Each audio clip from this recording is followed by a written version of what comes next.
Orson Welles is a filmmaker who really stands out. He made people think about movies in a new way when he made Citizen Kane at just 25 years old.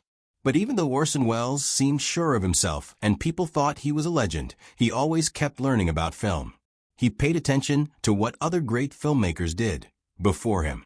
Near the end of his life, in the 1980s, people asked Orson Welles to talk about his favorite movies. They wanted to know which films helped him think about what he wanted to do, which ones taught him about style, and which ones reminded him of what movies could be. The movies Orson Welles chose were not what people expected. The movies that Orson Welles liked were not the fancy ones, or the ones he made himself. He actually liked a mix of silent films, movies that told stories in a really beautiful way, and stories that people can still relate to today. When he picked these movies, we can see what he thought was important, making things look really cool, being true to how people feel and understanding people. Now we are going to look at the 7 movies that Orson Welles said were his favorites. We want to know why he loved each one, what he said about them, and how they helped him decide how to make his movies. Some movies are really quiet and epic, others are more about the people in them. But they all have one thing in common. They show what movies can do when they are made with a lot of creativity and love. Let us see what the great movie maker Orson Welles thought was important and look again at the movies that inspired Orson Welles. Number 7. Nanook of the North, 1922. When Orson Welles was making his list of movies, he right away picked Nanook of the North. This is an old documentary from 1922 by Robert Flaherty. It is about the people who live in the Arctic. Nanook of the North is a film. It does not have a lot of things in it. So it is a little strange that Orson Welles liked it much. He is a director who is known for making movies that are really interesting to look at and have complicated stories. Nanook of the North has something that Orson Welles really liked. It shows what is real. It does that in a beautiful way. It also shows that the people in the movie are treated with kindness. Orson Welles thought Nanook of the North was a movie because of these things. Flaherty's film is about an Inuit hunter named Nanook, his wife Nyla, and their children. They do things like hunt, build igloos to survive in the cold north. The movie shows what they do every day. It does not have a lot of drama or people talking.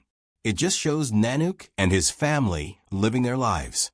This is what Orson Welles liked about the movie. He thought it was an example of what film should be. Orson Welles said that his favorite movie makers are like poets who use cameras. Nanook is an example of that. Flaherty's film Nanook is a simple and quiet movie that shows the beauty of daily life. Orson Welles once said that movies are like a ribbon of dreams. The movie Nanook is a good example of that.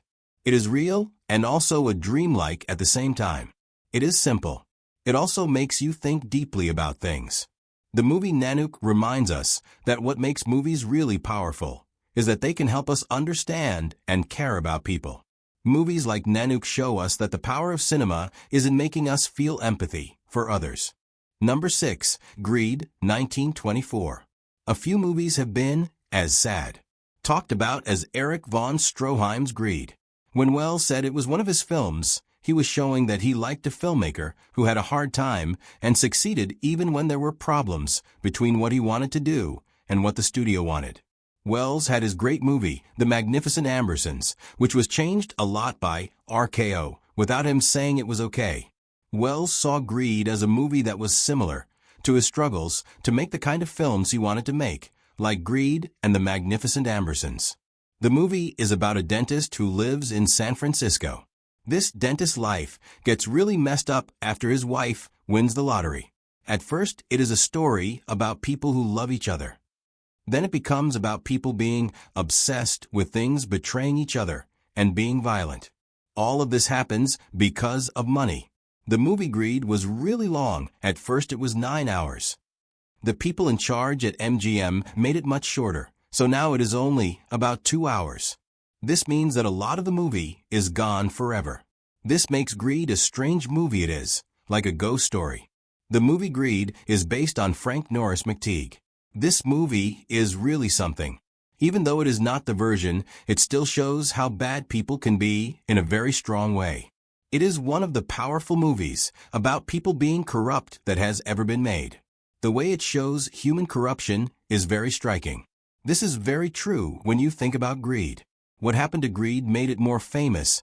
It is a scary reminder that art can be very fragile. When Orson Welles watched it, he saw a lot of himself in it. Orson Welles was a man with ideas who was fighting against a system that did not understand Orson Welles. Number 5. Shoeshine, 1946.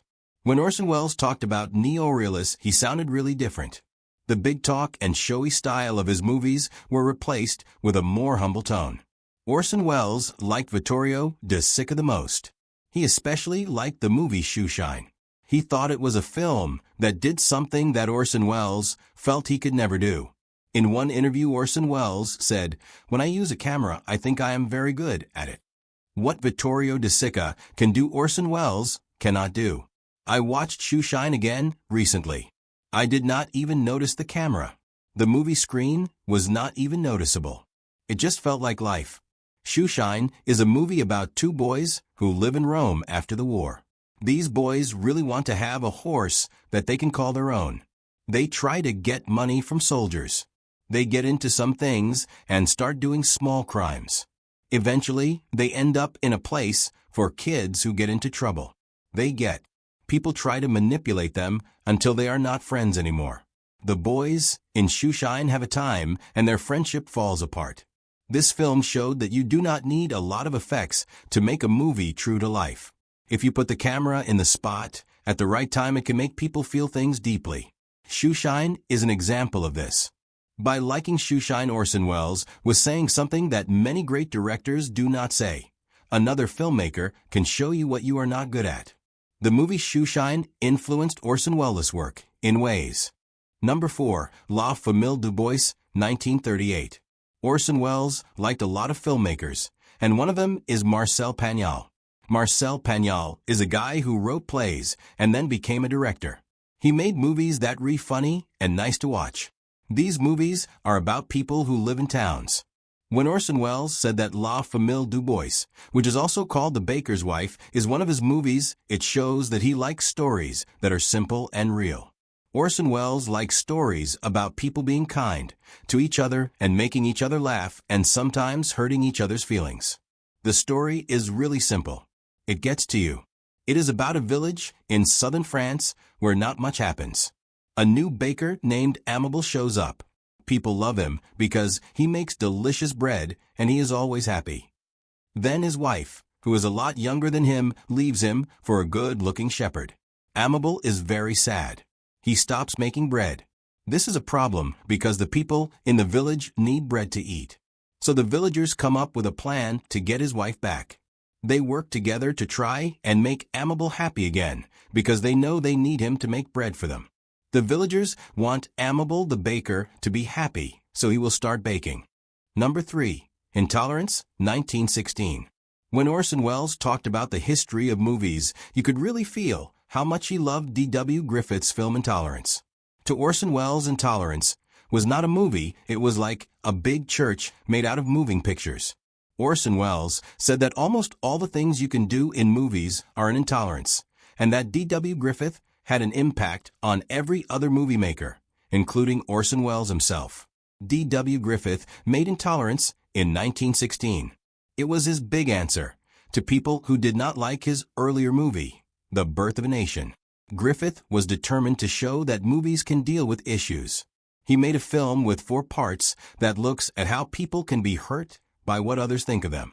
This idea of people being mean to each other because of their differences is something that Orson Welles really understood. Griffith wanted to make a point about this. He did it through his movie.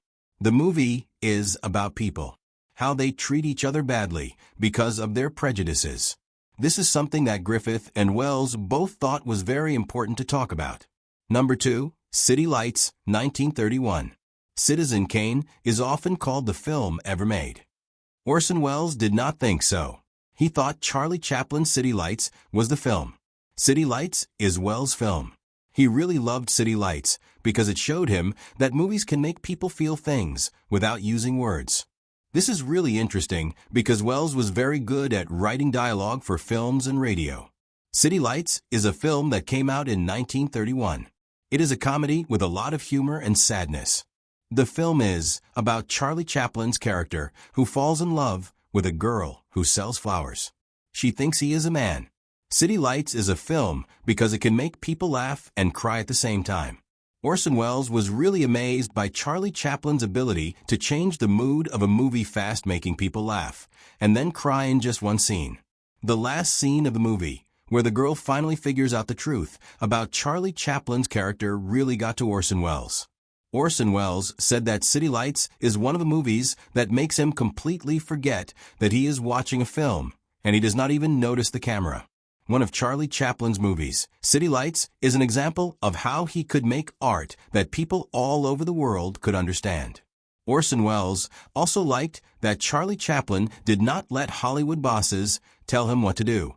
Charlie Chaplin wrote, directed, starred and produced, and even made the music for his movies.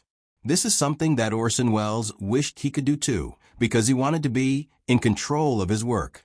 City Lights is a special movie for Orson Welles. He thinks it is what cinema is about. It shows people what movies can really do. City Lights makes people laugh and cry. It helps people understand what love is. This movie is real. It stays with you forever. Orson Welles would show City Lights to anyone who has never seen a movie before. Number 1. Stagecoach, 1939. For Welles, John Ford Stagecoach was really something. It was like his film school. Before he made Citizen Kane, Welles watched Stagecoach every night for a month. He invited people who worked on movies, like the people who took pictures, the people who recorded sound, and the people who put the movie together, to come and study how Stagecoach was made. Welles said it was like going to school. Stagecoach came out in 1939. This movie changed the genre. It made Western movies more serious. Before that, Western movies were like thrillers. Stagecoach made them into real cinema. Stagecoach was a deal for the Western genre. The story is about a bunch of people who do not know each other. They are traveling through Apache territory. This group includes John Wayne, who plays the role of an outlaw, in what's considered his breakout role. There is also a woman who has been disgraced, a doctor who's drunk, and the wife of a proud officer. As they travel, the story looks at things like class and morality, how people can be redeemed. The whole thing is set against the beautiful scenery of Monument Valley. The movie Stagecoach is more than a lot of shooting and horses running around. It really looks at how people can be weak and still do brave things. The people in the movie are men and women who have made mistakes, but they are shown in a good way without making them seem perfect. The way the director, Ford, shows the outdoors, Monument Valley, is like a way of expressing what the characters are feeling. This is something that another director, Welles, learned from and used in his movies, like The Big Empty House in Kane and the character Quinlan in Touch of Evil. What Stagecoach does really well is mix storytelling with beautiful scenes and make a movie that is both fun to watch and meaningful. This is what Welles tried to do in all of his movies, make something that's both art and entertainment, and Stagecoach is a great example of this. When people asked Orson Welles which movie director he thought of as his teacher, he did not think twice. The answer was John Ford. For Orson Welles, the movie Stagecoach was like a school that taught him how to make movies. The list of movies that Welles made is a reminder that film's like a talk between people from different times.